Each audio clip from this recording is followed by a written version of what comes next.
Imagine strolling along a sunny English beach and stumbling upon an enormous replica of Crocs made entirely from sand.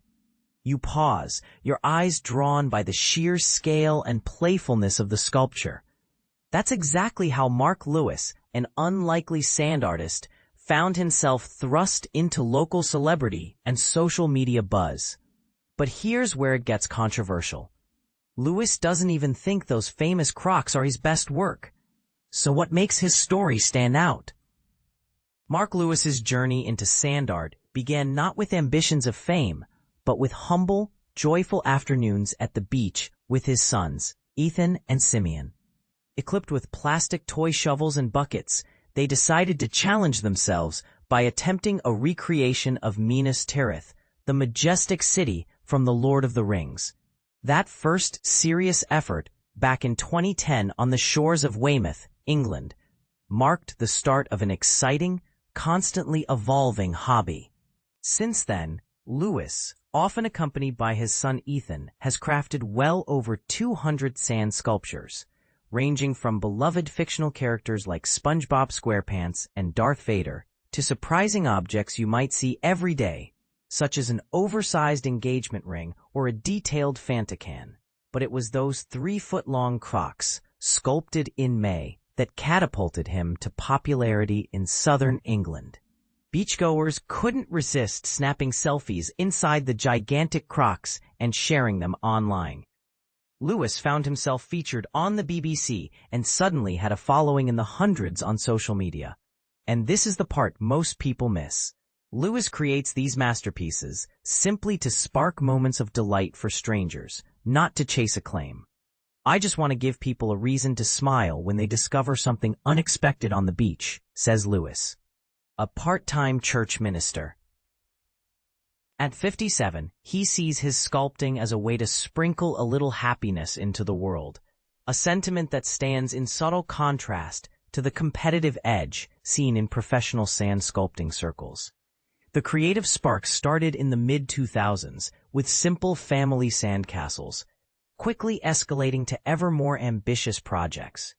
After Minas Tirith, they tried their hand at the Tower of Pisa, then head sculptures, mermaids, and squids. By 2013, the family, passionate Star Wars fans, tackled R2-D2, Angry Birds, dolphins, and Lego figures. Crowds would gather, and youngsters frequently asked Mark for tips. Lewis's technique has become impressively precise over the years. He sketches his imaginative ideas in a notebook, then builds sand bounds inside bamboo barriers. Using water either from the ocean or a hose, he mixes and compacts the sand by jumping atop it or shaking the setup, aiming for dense, sculptable material. His toolkit is a fascinating blend of DIY ingenuity. He crafts small metal strips from windscreen wiper blades for fine lines, employs trowels for rough shaping, palette knives for intricate details, flexible rulers for curves and measurements, brushes to flick away loose grains, and straws to blow sand from tiny crevices.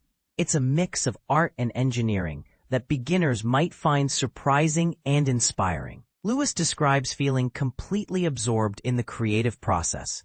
Psychologists call this sensation flow.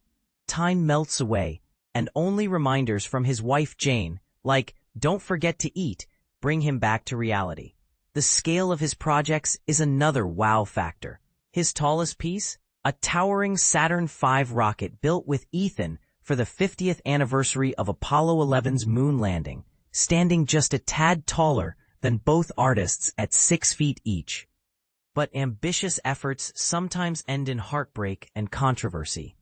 Unlike professionals with indoor sandpits, Lewis must battle unpredictable beach conditions, heat, wind, unruly tides. Once, while painstakingly building Orthanc from Lord of the Rings, a burst of wind destroyed the tower before they could finish.